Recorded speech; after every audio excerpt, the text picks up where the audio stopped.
3 vice-campeonatos seguidos na Premier League, quase 1 bilhão de euros gastos com reforços desde a chegada de Mikel Arteta, e o Arsenal continua acumulando investimentos e decepções. Por isso a pergunta que ecoa no norte de Londres é a seguinte: até quando o projeto esportivo dos Gunners, liderado pelo técnico espanhol, resistirá sem a conquista de títulos?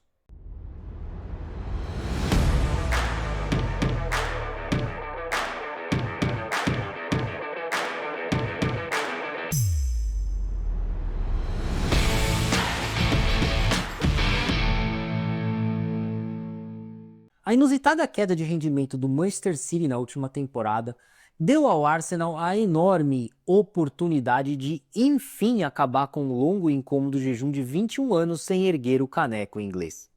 Entretanto, o que Mikel Arteta e Companhia Limitada não imaginavam é que o Liverpool assumiria o protagonismo na Premier League logo no primeiro ano sob o comando de Arne Slot e assim terminaria a temporada não apenas vencendo o título, como também com 10 pontos de vantagem em relação ao tri-vice-campeão Arsenal. E, embora na edição passada do campeonato o Arsenal tenha assinalado sua terceira pontuação mais alta dentre as 6 campanhas da era Mikel Arteta na Premier League, registrando 74 pontos, essa foi a primeira vez que os Gunners encerraram uma temporada dando um passo para trás no que diz respeito ao nível de jogo da equipe desde a chegada do treinador espanhol em 2019. Cara, e sinceramente isso é algo que me intriga muito, sabe? A paciência que boa parte da mídia tem em relação a Mikel Arteta, que ao longo dessas 6 temporadas completadas aí no comando do Arsenal conquistou apenas 3 títulos, sendo todos de Copas, né? E apenas um relevante, como foi o caso da FA Cup em 2020, pois as conquistas da Supercopa da Inglaterra não representam absolutamente nada para o terceiro clube mais vezes campeão inglês em todos os tempos, com 13 taças no currículo. Bom, eu sei muito bem que Mikel Arteta desembarcou na capital inglesa para suceder o Unai Emery à frente do Arsenal, com os Gunners vivendo uma fase para lá de crítica, né, depois da saída de Arsène Wenger. E apesar da falta de experiência do jovem treinador que só havia trabalhado como auxiliar de Pep Guardiola até então, é fato que ele liderou muito bem o processo de reconstrução do clube do norte de Londres, dando-lhe uma nova identidade e trazendo evolução, coletividade, harmonia entre os poderes, né? Isto é, jogadores, comissão técnica, diretoria. Em outras palavras, tudo que havia sido perdido naquele melancólico fim de ciclo de Arsène Wenger no Emirates Stadium. Arsène Wenger que, assim como Mikel Arteta, também desempenhou um papel fundamental de mudança no Arsenal, né? Visto que antes da sua chegada ali em 1996, o Arsenal era mais um daqueles times duros, físicos e mecanizados do futebol inglês, que sob a liderança do treinador francês passou a praticar um futebol mais envolvente, sendo uma equipe mais leve, dinâmica e tática dentro de campo. Então é indiscutível que a trajetória de Mikel Arteta deve ser reconhecida como é, porém olhando para o macro, falta um principal detalhe que quando o próprio Arsène Wenger também deixou de entregar, ele saiu, né? Ou seja, os títulos.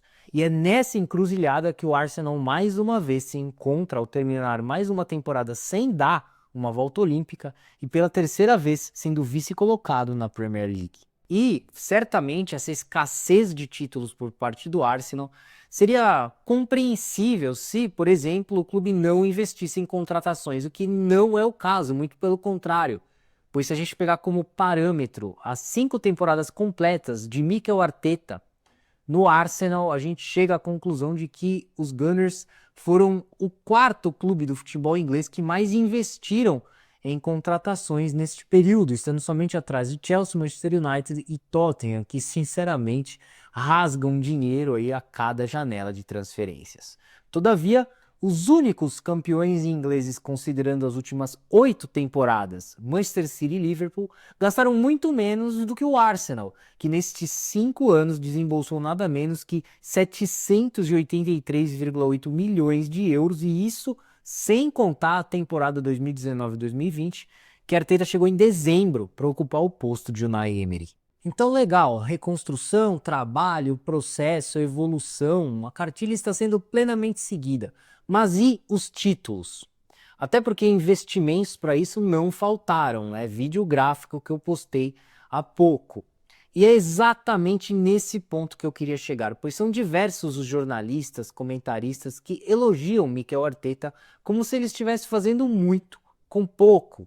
E no final das contas acabam literalmente quebrando a cara ao verem, por exemplo, Arne Slot chegar ao Liverpool herdando basicamente o mesmo plantel de Jürgen Klopp, com exceção ao Federico Chiesa, que mal jogou nessa última temporada, e logo em seu primeiro ano no clube de Merseyside já superar o Arsenal na corrida pelo título inglês. Seja como for, trazendo o assunto novamente para os lados do norte de Londres, é fato que o Arsenal precisou lidar com alguns contratempos aí no decorrer da temporada 2024-2025, dentre os principais a ausência de um centroavante, típico camisa 9, goleador, ali algo que o Arsenal já carrega desde a temporada retrasada, né?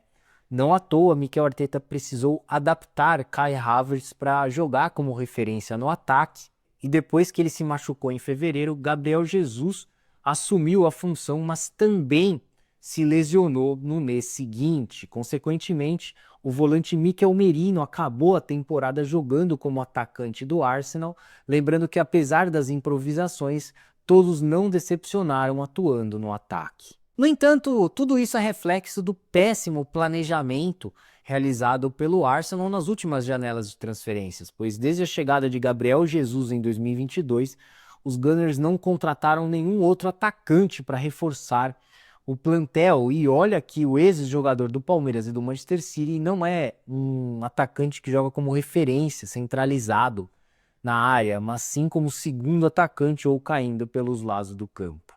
Então, os erros cometidos pelo Arsenal acabaram lhe custando a perda do título inglês, pois apesar de ter terminado a temporada com a melhor defesa da Premier League, com 34 gols sofridos em 38 jogos, os Gunners tiveram somente o terceiro ataque mais goleador da competição, com 69 tentos assinalados, balançando as redes 17 vezes a menos em comparação ao campeão Liverpool e ainda ficando a 3 do Manchester City, dono do segundo melhor ataque da competição nessa temporada de total vacas magras aos Citizens. Bom, e o excessivo número de 6 cartões vermelhos recebidos pelo time mais violento da última edição da Premier League também expõe o quão pressionado o Arsenal se encontra na sua incessante busca pelo título inglês, uma condição que certamente se intensificará na próxima temporada, sobretudo porque o seu principal rival, Tottenham, quebrou a longa seca de títulos ao vencer a Europa League. Inclusive,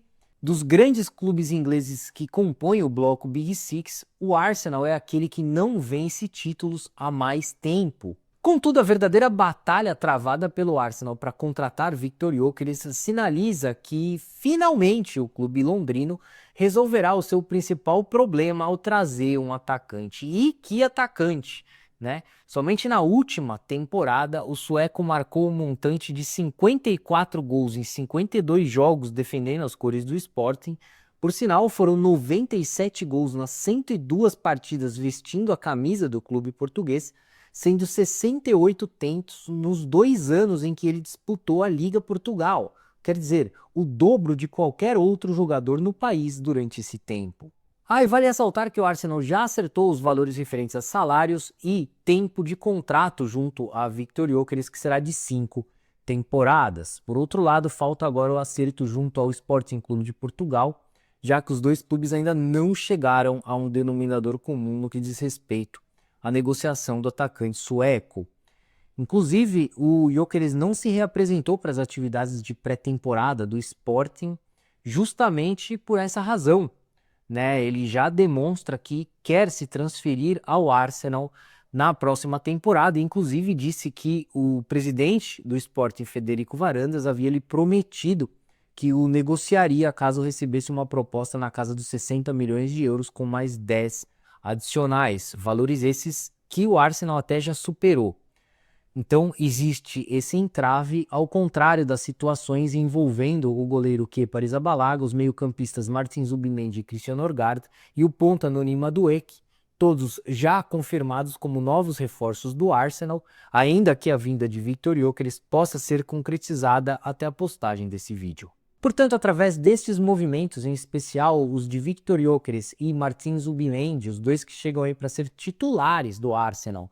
Tanto é que o volante basco já é um antigo desejo do técnico Mikel Arteta desde o ano passado, e ainda assim aceitou jogar mais uma temporada pela Real Sociedad, rejeitando propostas vindas de Liverpool, de Atlético de Madrid, para assinar esse vínculo junto aos Gunners nessa janela de meio de ano. O Arsenal chegará ainda mais forte para a disputa desta nova temporada, cuja pressão só será superada através dos títulos da Premier League ou da Champions League. Bom, então é isso aí, eu vou ficando por aqui, eu agradeço mais uma vez a sua atenção e peço a gentileza para que você inscreva-se em nosso canal, deixe aí o seu like, seu comentário, compartilhe esse vídeo, ative o sininho das notificações e siga as nossas redes sociais. Através do site soccerblog.com.br ou deste QR Code que eu vou deixar na tela, você terá acesso a todos os links de nossas redes sociais e a todo o nosso conteúdo na internet. Um forte abraço e uma excelente semana para você. Até a próxima e saudações!